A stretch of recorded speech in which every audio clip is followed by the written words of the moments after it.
When I was in high school, there was a group of guys from my high school and two other neighboring high schools, and they came up with a list to rank girls. White girls were at the top of the list, okay?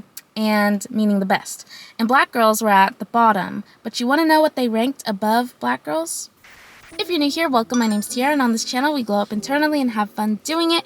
And today's video is going to serve as a pep talk, a reminder that it's okay to walk away from people that aren't ready to love you, because you should be choosing people that go out of their way to make it obvious that they want you in their life. Last weekend, I threw a Disney Channel rewatch party because I've been wanting to nourish my friendships like I would a relationship, and I invited some close friends over, and we got into a deep conversation about how frustrating it is to want love, but then meet guys who approach us, talk for months or longer, and then we get hit with the, "Sorry, I'm just not ready for a relationship right now." I ain't mad at you.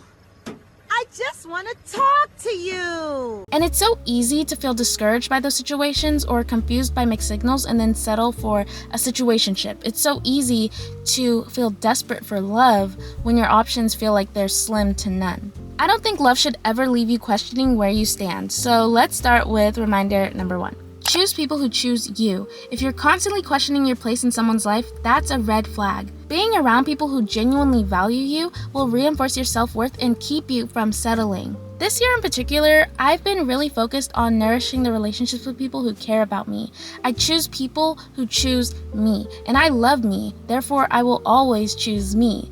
Whenever I like a guy, I'm so focused on spending time with him, putting effort into the relationship, trying to make him feel special. And then I was like, hold on. My friends deserve to feel special. Back when I was a certified chaser, I used to take my loved ones for granted. I would crush on these guys who clearly were not good for me, and then I would complain to my best friend saying something like, "Everyone leaves me, no one stays for long." And she admitted to me a year ago that when I would say those things to her, it would really hurt her feelings, because it'd be like, so what am I then? I've been here 10 years and I don't plan on going anywhere, so why do you keep saying stuff like that to me? And it really put things into perspective for me. We all deserve to be around people who make us feel wanted and valued. You deserve to seek out relationships with people that are mutual, where the effort and appreciation are reciprocated. But this involves trusting yourself and the process, which brings me to reminder number 2. Choose trust over fear. I've mentioned this in other videos, but last year I went through a breakup. We broke up. It was my first real heartbreak. We got back in contact for a few months, months later, and then I realized I was being led on, so I cut off all communication with him earlier this year. But before I ended things, I remember I was on a phone call with one of my best friends, and I told them, I don't know what's going on with me. I feel like I'm regressing. I feel like I'm going backwards on my progress. I feel like I'm being desperate and begging for the bare minimum with him. And my best friend was like, they just sighed. They didn't say anything else. They just sighed. And I was like, okay, yep, that's all I needed to hear. You don't have to say anything else. That's all I needed to hear. Quit crying. When I decided to end things, I was choosing trust over fear. The version of me last year probably would have let things continue on for longer than they should.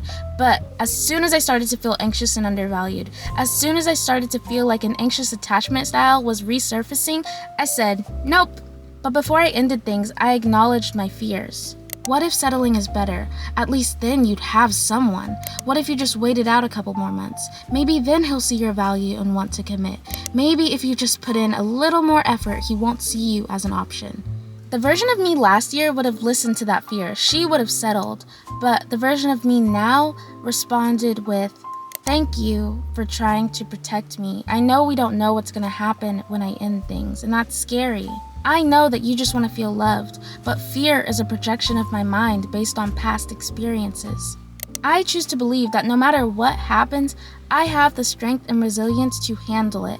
I know God has my back. I know the universe has a plan for me. Sure, I'd love for things to work out with my ex, but I trust that whatever happens is for my highest good. If someone is unsure about me, it's okay. I'll walk away. Sometimes saying no is a form of self-care because it's looking out for your mental and emotional health.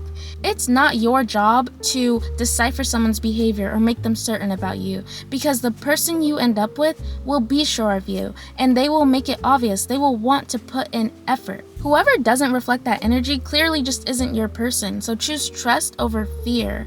Be okay with letting people lose you instead of trying to convince them of your worth. Instead of feeling fearful, I'd rather feel confident in my choices, and I move towards confidence by surrounding myself with people who make me feel loved already, and by loving myself. Trusting yourself means having the courage to walk away when things aren't right, even when it's hard. And it's one of the most bravest things that you could do.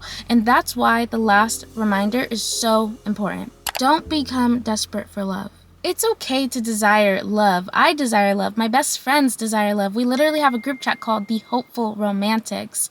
It's normal. We're humans, and as humans, we are social beings who crave connection. It's normal to want to share your life with someone, but don't let that desire make you desperate. Do not lower your standards and accept less than you deserve just because you have a fear of being single and ending up alone. Like, being alone does not mean lonely. Take me, for example. I spent the weekend with my friends. We let out our inner child. We sang karaoke. We played games, stayed up talking past midnight. We rewatched old Disney Channel shows. And I'm not currently dating right now, but in that moment, do you think I felt lonely? No, it was the highlight of my week.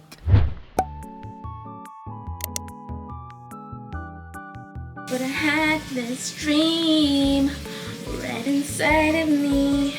Gotta let it shine. This is real, this is me. I'm exactly where I'm supposed to be now. Gonna let the light shine on me.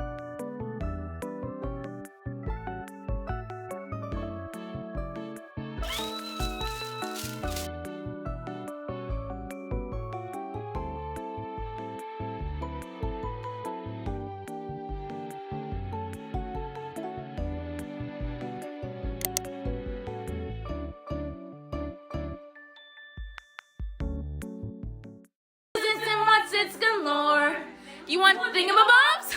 I've got 20. But who cares? Maintaining your standards will attract the right kind of love into your life. Working on self-love and self-esteem is key to attracting the love you desire without settling. Instead of rushing into a relationship out of fear, try being patient and actually nourishing the relationships that you have, whether it's friendships or the relationship you have with yourself. When I was in high school, there was a group of guys from my high school and 2 other neighboring high schools, and they came up with a list to rank girls. White girls were at the top of the list, okay? And meaning the best. And black girls were at the bottom. But you want to know what they ranked above black girls? Roaches. Roaches. They saw black girls as inferior. And I went to a predominantly white school. I lived in a predominantly white area, I would say, where, Eurocentric beauty standards are the standard. Boys at my high school would make it very clear, very known. Oh, I would never date a black girl. I don't like black girls. Even black guys at my school would be like, oh, I don't like black girls. So you don't like your mom? Anyways, that's another conversation for another day. But they made it very known. And that list, when it came out, made me feel very insecure.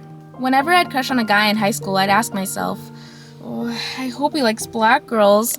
And with the marriage rate for black women being so extremely low compared to other races, it's no wonder why I was so desperate for love and would toss my standards for any guy who showed an ounce of attraction to me. I would think, he's interested in me? Oh my gosh, this is too good to be true. Oh, giddy, yippee, yay me. Really?